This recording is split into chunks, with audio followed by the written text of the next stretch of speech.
السلام عليكم ورحمة الله وبركاته. إن الحمد لله نحمده ونستعينه ونستغفره ونعوذ بالله من شرور أنفسنا ومن سيئات أعمالنا. من يهده الله فلا مضل له ومن يضلل فلا هادي له. أشهد أن لا إله إلا الله وحده لا شريك له وأشهد أن محمدًا عبده ورسوله. يا أيها الذين آمنوا اتقوا الله حق تقاته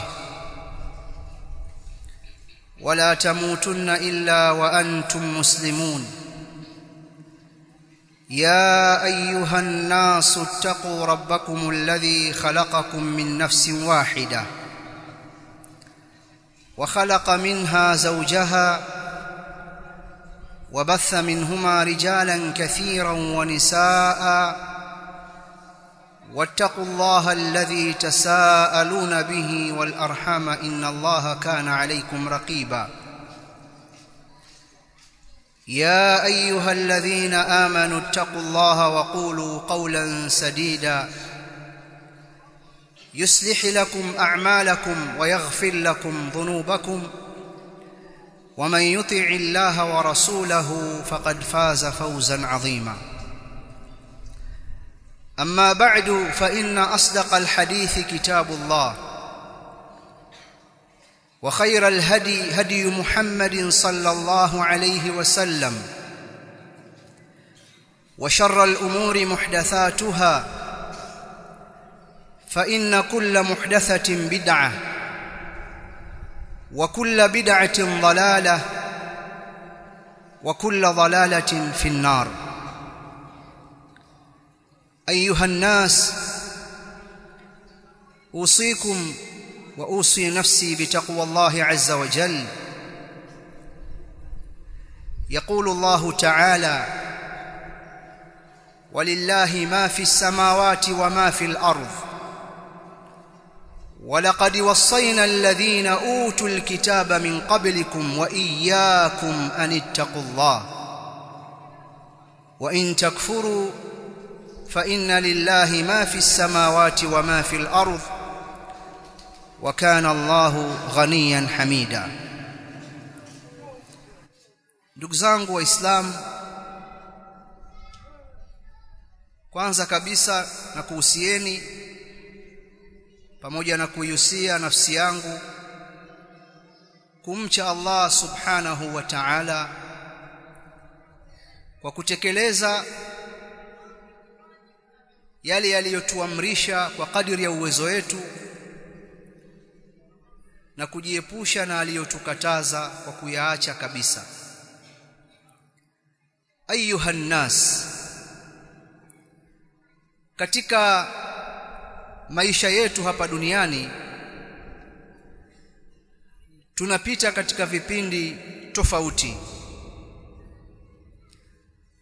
Tunapita katika vipindi vizuri, vipindi vigumu, vipindi vya mitihani na vipindi vya fitna. Mitihani iwe ya kheri au ya shari ni sehemu ya maisha ya mwanadamu. Allah subhanahu wa ta'ala katika Qur'ani anasema: وَنَبْلُوكُمْ بِالشَّرِّ وَالْخَيْرِ فِتْنَةً وَإِلَيْنَا تُرْجَعُونَ, na tutakujaribuni kwa mambo ya kheri na mambo ya shari, hayo yakiwa ni fitna, ni mitihani, na kwetu sisi mtarejea. Jambo muhimu ni kuangalia miongozo ya dini wakati wa mitihani, misukosuko au fitna, kwa sababu katika vitu hatari sana vinavyoweza kuharibu mustakbali wa mtu au watu, vinavyoweza kuharibu maisha ya mtu au watu, ni fitna. Na akili zetu pekee hazitoshi kutuvusha katika kipindi cha fitna. Kwa nini? Kwa sababu ndani ya fitna kuna mambo ambayo sisi hatuyaoni, na hapo ndipo muongozo wa dini unapochukua nafasi yake. Na makusudio yangu ni hali tulionayo katika nchi yetu katika kipindi hiki, hali inayofahamika kwa kila mtu, hali iliyotufanya tuzungumze hutuba nyingi huko nyuma tukisisitiza amani na utulivu, tukazitaja aya za Qur'ani, tukazitaja hadithi za Mtume Muhammad sallallahu alayhi wasallam. Maandiko yote haya ni ya miaka mingi sana, na hatukuweka maneno yetu matupu. Wengine wakatusikiliza, wakatuelewa, wakawa watulivu. Wengine hawakusikiliza ushauri, hawakusikiliza nasaha, wala hawakusikiliza miongozo, hawakusikia la mkuu, wakachochewa. Kama walinunuliwa sifahamu, wakafanya walioyafanya. Athari yake tuliiona sote katika maeneo yaliyopata athari. Kwa siku chache tu watu hawakuweza kutoka nje kama ilivyo kawaida yao kwenda katika shughuli zao. Kazi hazikufanyika, wanafunzi hawakwenda shule wala vioni, biashara zilisimama, bidhaa ziliuzwa kwa gharama ya juu kabisa. Nyanya moja ilinunuliwa shilingi 1000, kichanga kimoja cha mchicha kilinunuliwa shilingi 3000, tena watu wakigombea. Lita moja ya mafuta iliuzwa shilingi 8000, 9000 na haipatikani. Vyakula viliuzwa ghali.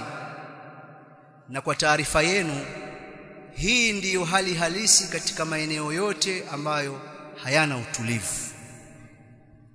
Watu wakikuambia kwamba Kongo biashara zinalipa, kulipa kwake ni kwa aina hiyo. Kipeleka fuso yako ya nyanya na ukabahatika kuipeleka kwa sababu mko wachache wapelekaji, ukaamua ujitoe muhanga, ukafanikiwa, basi biashara inalipa sana. Kulipa kwake ni huku, na hii ni kwa maeneo yote. Kadhalika wagonjwa waliathirika, harusi hazikufanyika, ujenzi haukufanyika, na mambo mbalimbali ambayo nyinyi mnayakumbuka vizuri. Sote sisi tulihemewa, ikawa tunataka kurudi katika maisha yetu ya kawaida. Tukawa tunatamani tuweze kuchati na kuwasiliana na jamaa na kuona hiki na kile, neema ambayo kwa muda mfupi ilikuwa imeondoka. Alhamdulillah, kwa fadhila za Allah subhanahu wa ta'ala tukarudi katika hali hiyo. Muda mfupi tuna wala hatujasahau, tayari zimeanza chokochoko nyingine za kutaka kuturudisha kule tusipopatamani. Kwa sasa hivi ni vigumu sana kuamini kuwa wale watu walioathirika wakajifunza ndani ya muda mfupi waanze chokochoko mpya za kuwarudisha kule wasipotamani. Ili jambo haliyumkiniki. Sasa ukituliza akili ukafuatilia kwa umakini, utagundua kuwa chokochoko hizi hazitoki kwa wale walioathirika au wale watakaoathirika, bali chokochoko hizi zinatoka sehemu nyingine. Ukiendelea tena kutafakari, ukafuatilia kwa umakini, utagundua kuwa zinatoka katika mirengo miwili, mrengo wa kisiasa na mrengo wa kidini.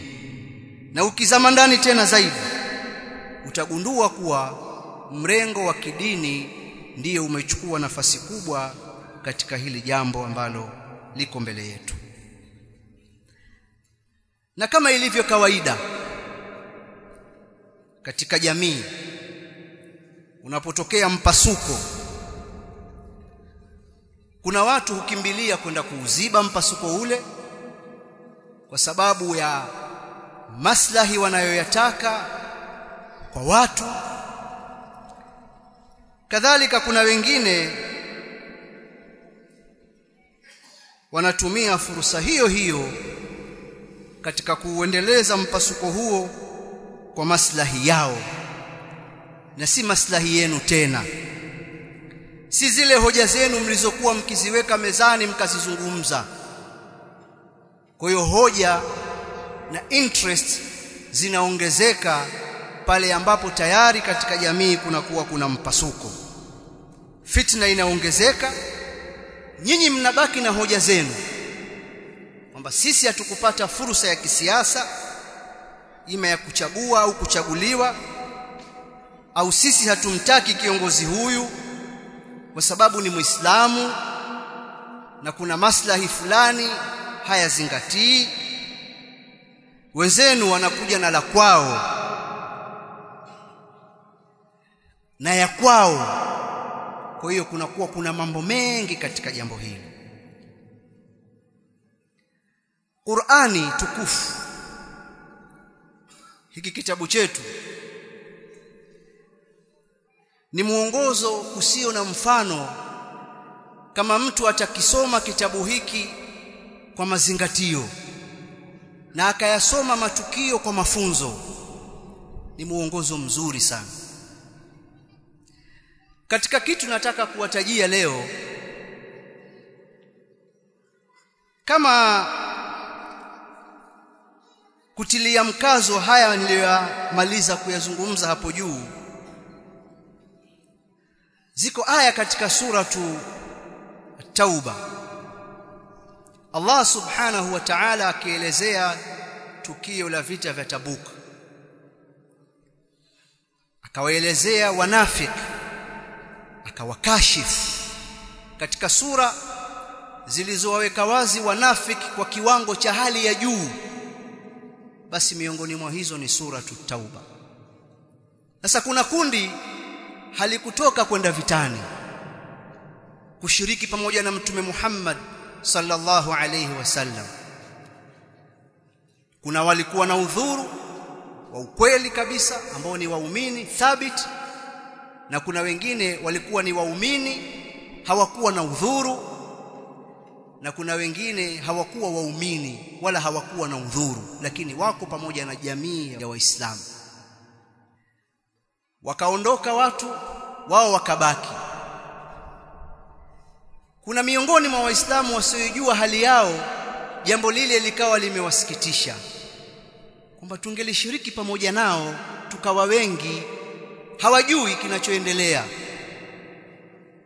Allah subhanahu wa ta'ala akazitaja aya akikashifu, akiliweka wazi jambo lao. Walau aradu al-khuruja la a'addu lahu 'udda walakin kariha Allahum bi'athahum fathabbatahum wa qila qu'udu ma'al qa'idin law kharaju fikum ma zadukum illa khabala wala awda'u khilalakum yabghunakumul fitna wa fikum sama'una lahum wallahu alimun bidh-dhalimin.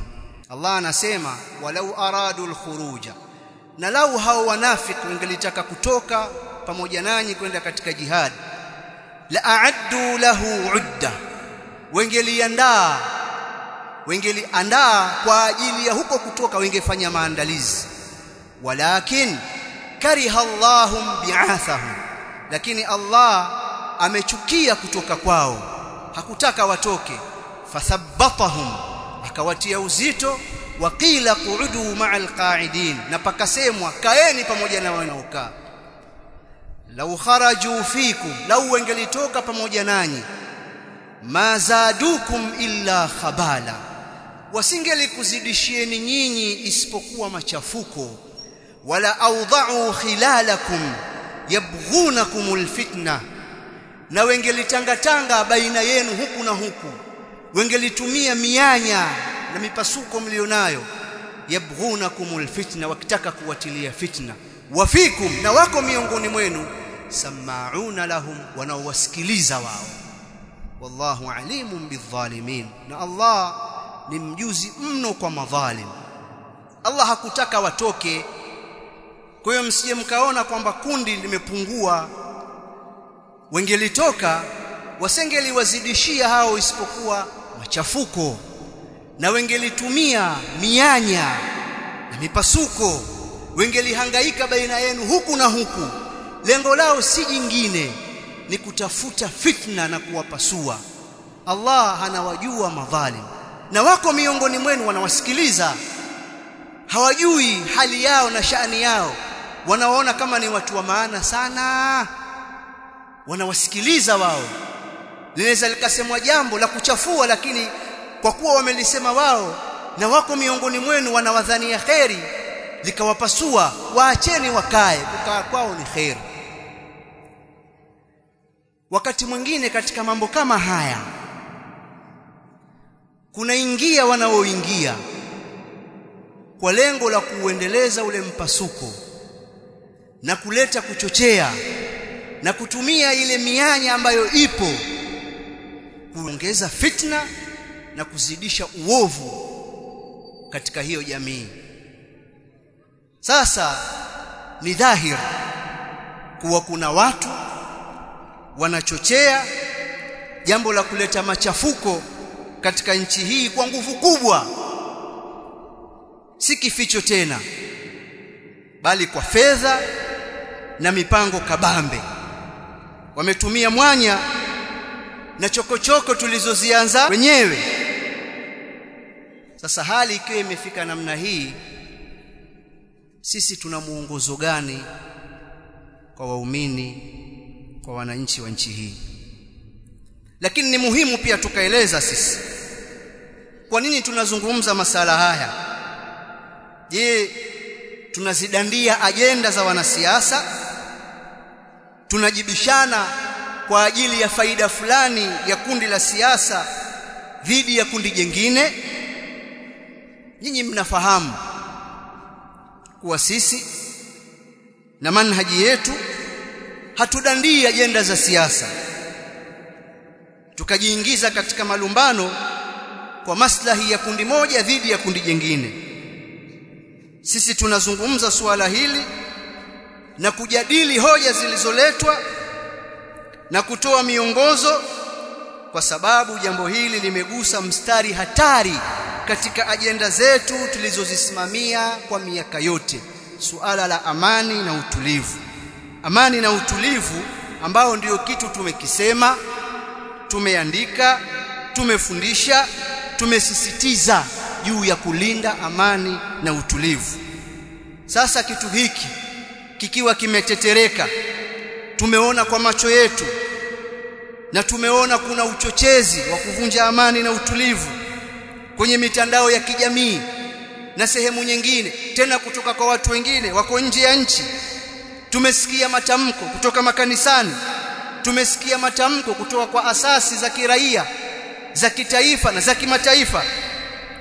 Na tangu hapo, kabla ya kutokea chochote, sisi tumesisitiza kwamba jamani, hala hiyo haki yenu hiyo ya kuchagua au kuchaguliwa ifanyeni, lakini mzingatie amani na utulivu.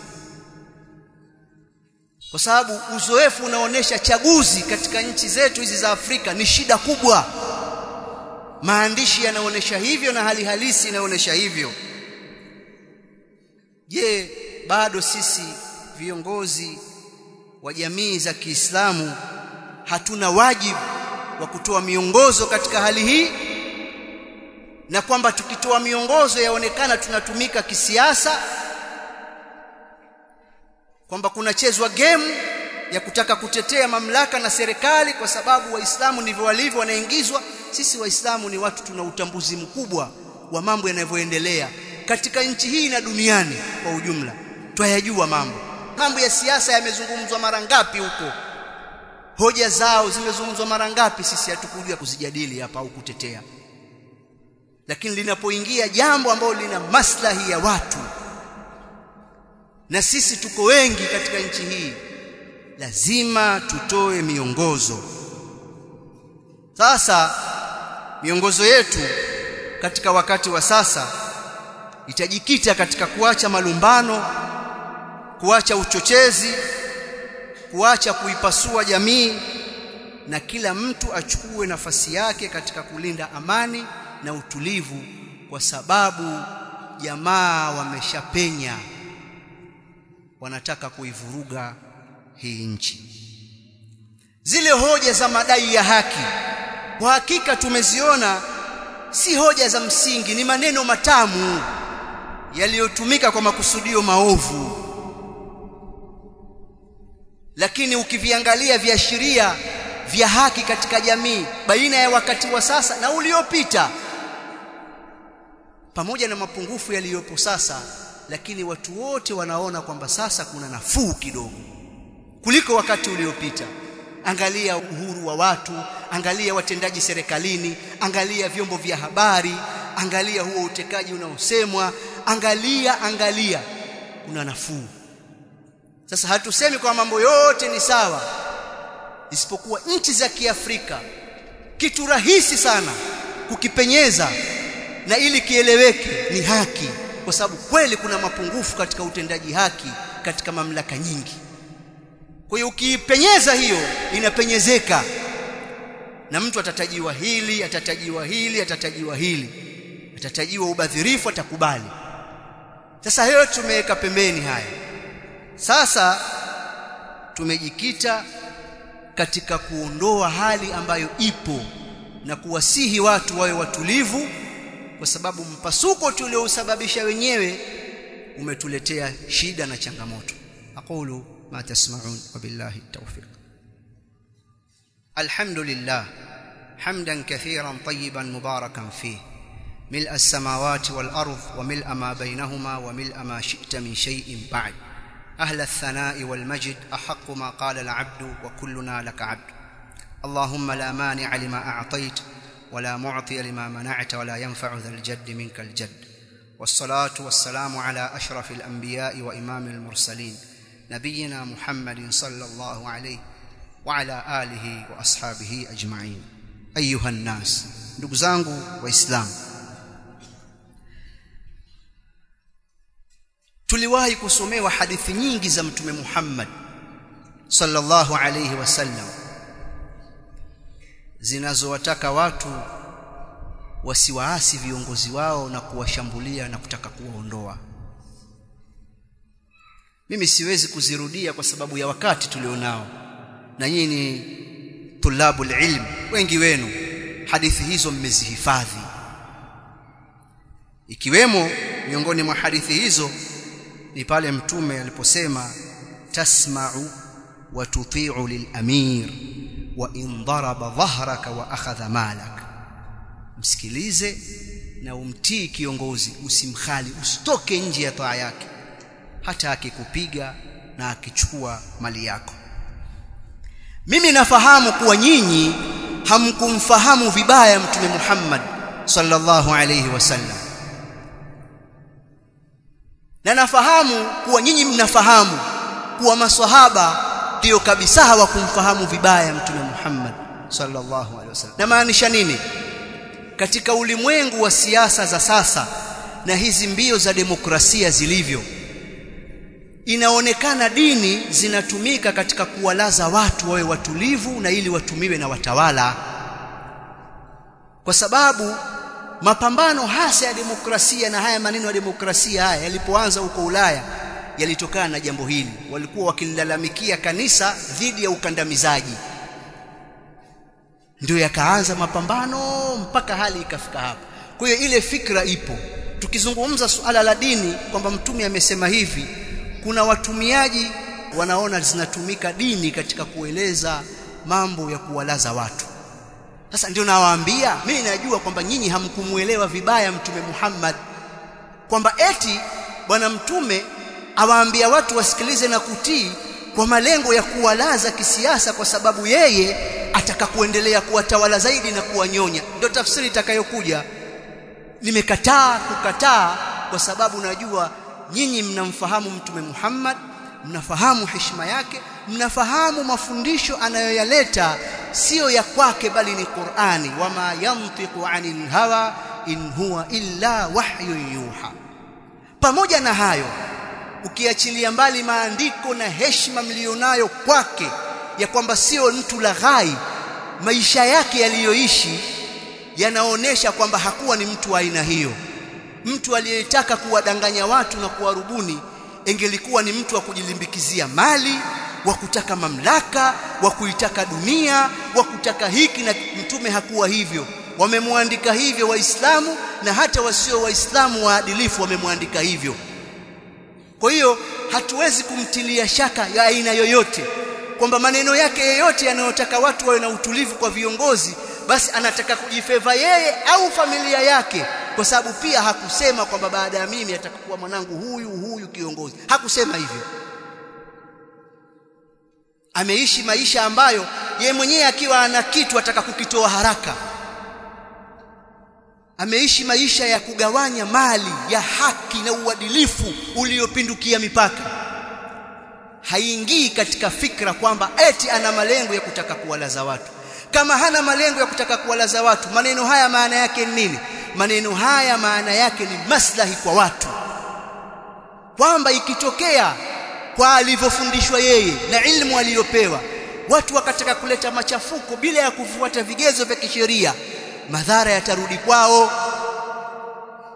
Wanawavioni wa Kiislamu waliomuelewa vizuri Mtume Muhammad tangu maswahaba mpaka wanawavioni wa sasa wameyaeleza hayo.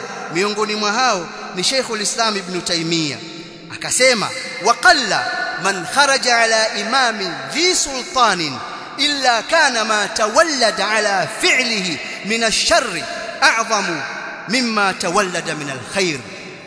Na imekuwa mara chache sana kwa mtu aliyemwasi kiongozi akataka kumpindua na kumuondoa madarakani, kiongozi mwenye mamlaka, imekuwa mara chache sana yale yaliyozaliwa katika hicho kitendo chake cha kutaka kumuondoa kiongozi na kumwasi, mara chache sana kuwa kina kheri kitendo chake hiko kuliko shari.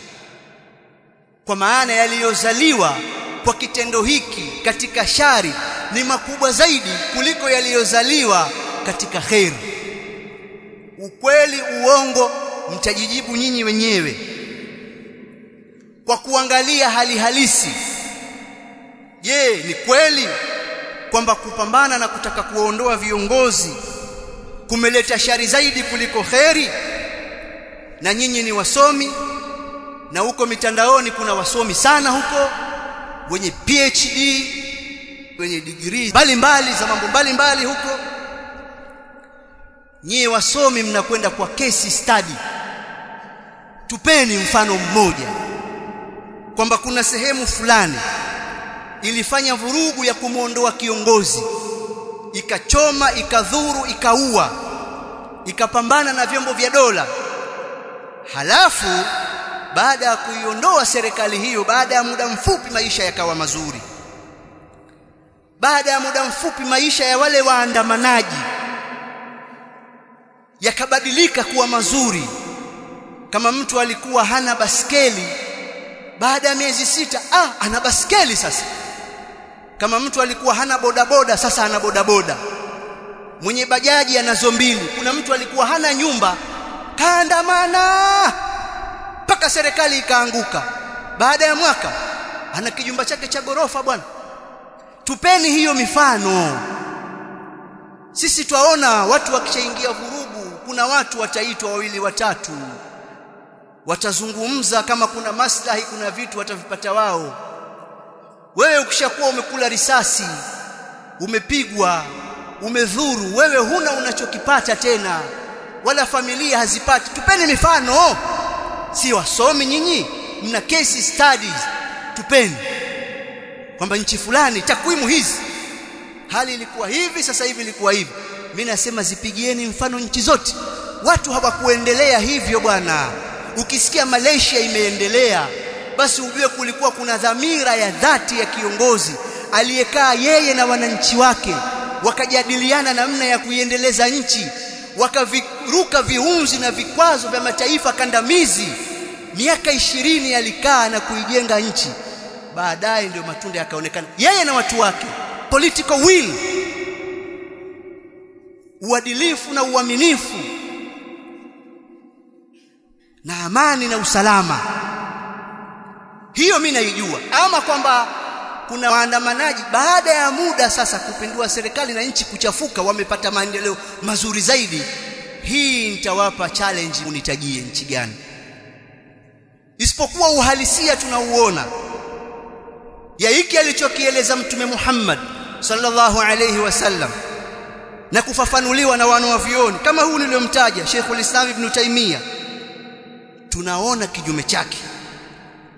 Na mkitaka nitaje mifano mimi nitataja, na ninyi wenyewe pia mifano mnayo, nikiwaambia mtaje mtaitaja bila kumeza mate.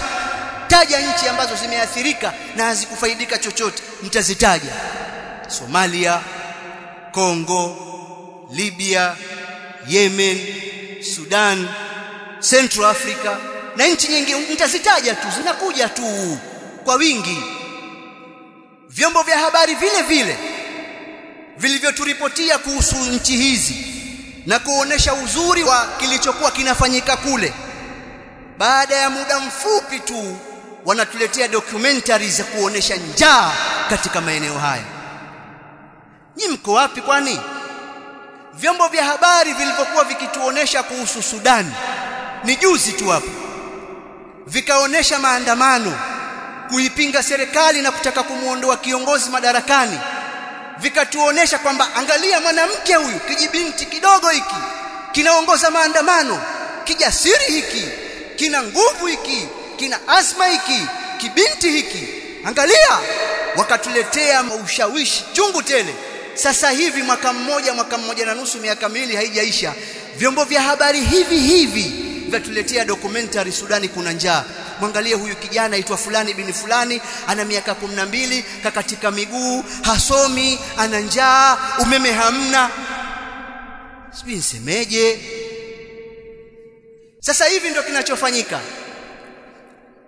Hauonekani uharibifu uliofanywa, havionekani vituo vya mafuta vilivyochomwa, vituo vya mwendokasi vilivyochomwa, maduka yaliyovunjwa na kuibiwa, mabasi yaliyochomwa, watu waliopigwa na kudhuriwa.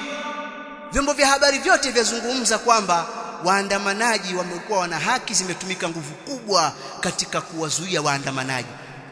Hivi nyinyi mkiangalia maandamano ya vipi hayo ambayo hayana mwelekeo, hayana viongozi ya kuchoma? Sasa waweza ukajiuliza, kwa nini mbona hawazungumzi upande huu? Ndivyo ilivyo hivyo, utie akili. Hawawezi kuzungumza wala kuonesha picha watu wakibeba mitungi ya gesi wanaondoka nayo kwenye maandamano ya kudai haki. Hawawezi kuonesha hicho kitu, mtie akili. Baada ya miaka miwili watakuja kuonesha documentary, watu wana njaa, shule hazina walimu, si kitu gani hivi, kitu gani hivi. Ndivyo walivyo, wanatumia mipasuko.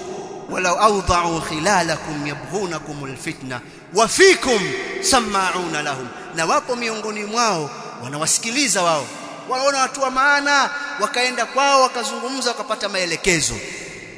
Ayuhan nas, ndugu zangu waislamu, haya maisha tulionayo ni kwa sababu ya amani na utulivu tulionao.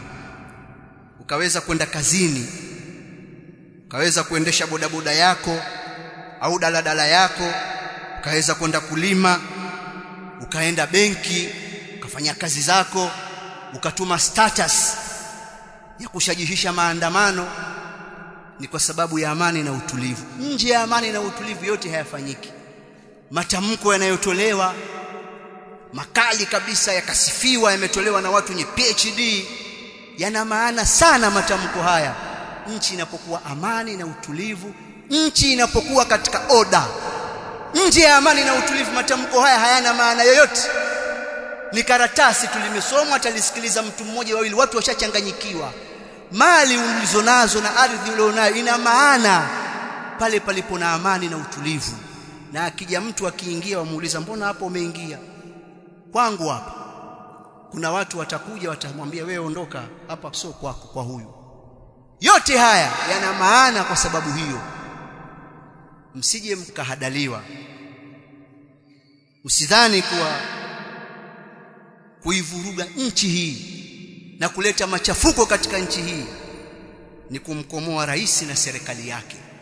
Kama wadhani hivyo, basi fikra zako ni fikra finyu. Machafuko yoyote itakuwa ni kujikomoa wenyewe. Tutulize akili zetu, tuache uchochezi. Tusiposikia la mkuu, mtamalizia nyinyi Waswahili wanasemaje? Yatatutokea kama yale yaliyotokea kule Libya. Na tukasimama katika mimbar hizi kuzungumza wakati huo mwaka 2011. Yanatokea tu kule, tukaona kwamba hii ni hatari. Katika mimbari hizi tulisimama tukasema, miaka takriban 14-15 sasa, wanaokumbuka kama mimi, wale vijana wenzangu, tulifanya mazungumzo, hutuba katika msikiti wa chuo kikuu nyingi sana, na mazungumzo ya chini ya kalima kuelezea ile hali ni ya hatari. Hakujafanyika chochote bado, chokochoko tu. Na wakati ule kulikuwa kuna wanafunzi wengi wa nje ya nchi. Mmoja wapo alikuwa ni kijana wa Kilibya, rafiki yetu. Tukamleta msikitini, hebu tueleze hali ya maisha ya kwenu ilivyo na hichi kinachoendelea. Akatueleza uzuri wa maisha ya kwao hivi. Jamani, mwaisikia hii hali? Kile kinachoendelea kule hakifai. Sasa hivi tunazungumza miaka 15. Mnaniambiaje kuhusu Libya? Sisi si watabiri au wanajimu, ni mafundisho ya Mtume Muhammad sallallahu alayhi wasallam. Tulisimama tukayasema, ndio kitu kinachotokea sasa. ربنا آتنا في الدنيا حسنة وفي الآخرة حسنة وقنا عذاب النار. اللهم اغفر للمؤمنين والمؤمنات والمسلمين والمسلمات الأحياء منهم والأموات. اللهم لا تدع لنا ذنبا إلا غفرته، ولا دينا إلا قضيته، ولا مريضا إلا شفيته يا رب العالمين. اللهم اشف مرضانا ومرضى المسلمين. اللهم إنا نسألك الهدى والتقى والعفاف والغنى. وصلى الله على سيدنا محمد. قوموا إلى صلاتكم.